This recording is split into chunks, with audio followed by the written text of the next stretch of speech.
رئيس مجلس الوزراء سابق جيتني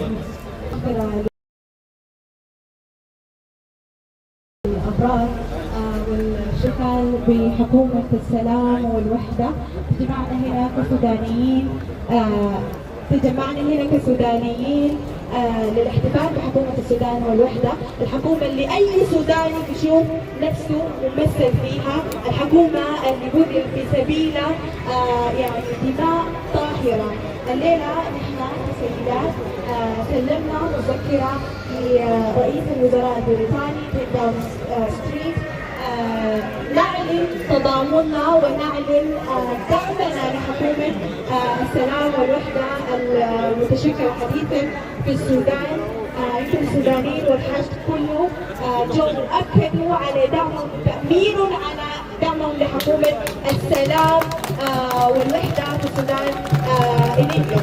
أنا هخلي المايك للسيدات، حيكون بالإنجليش بنكون نوري المجتمع الداخلي البريطاني نحن الليلة بصدد شنو. Thank you so much. So today we are here gathered to celebrate the new form government, Ta'sis.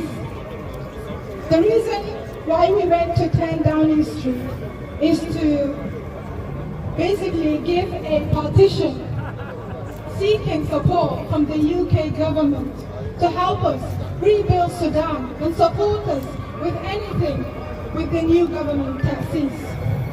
Today, we're here to celebrate a historical, memorable movement. Today is the day that marks the freedom of marginalized people from all Sudan. And here we stand with you. Today is the day we change the lives of those who have suffered, the children and the young people, bloodshed. Today is the reason why we're here. Because of them, we are here. Thank you. Peace and justice for Sudan! Peace and justice for Sudan! Peace and justice for Sudan! Peace and justice for Sudan! Peace and justice for Sudan! I will now read you the petition that we gave 10 Downing Street. Dear Prime Minister, on the 15th of April 2023, war broke out when the Sudanese armed forces launched an attack against the Rapid Support Forces, resulting in unprecedented destruction to infrastructure with a devastating impact on the country and its people through the loss of thousands of lives and displacement of millions of people. For more than 2 years, effort was exerted to stop the violence and reach a political settlement that would end this destructive war and return Sudan to the path of democratic transition.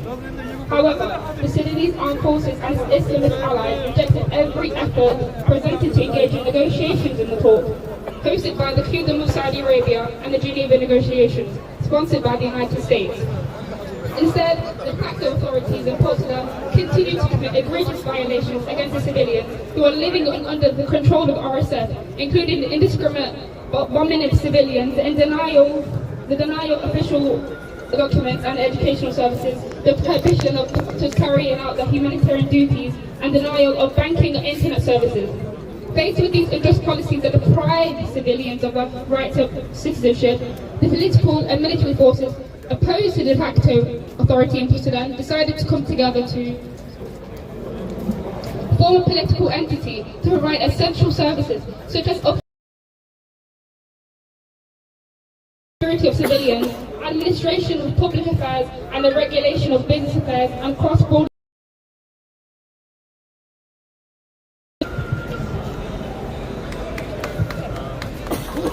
On the 26th of July 2025, Sudan witnessed a momentous and historic event, the formal establishment of the transitional authority for a secular, inclusive and unified Sudan, TASIS. This occasion marks the beginning of a new era, one defined by peace, justice and inclusive governance after decades of conflict, systemic marginalization, failed governance, and the absence of rule of law. The formation of the TASIS government is not only a response to our troubled past, but a bold step forward grounded in a progressive and inclusive constitutional framework.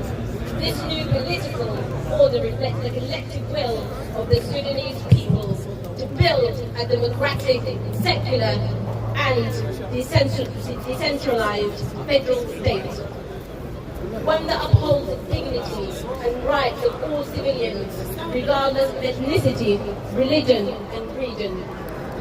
It is worth mentioning that we, the Sudanese people, appreciate the role of the United Kingdom has been playing for decades to bring peace and stability to Sudan. Be that through humanitarian aid, financial assistance, or diplomatic support. Especially at this pivotal juncture in our history. Yet again, we reach out to the United Kingdom to extend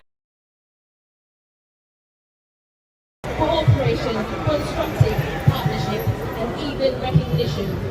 That will be vital as we embark on this challenging yet promising journey to rebuild Sudan's institutions, stabilizes our society, and contribute meaningful to regional and global peace. Thank you.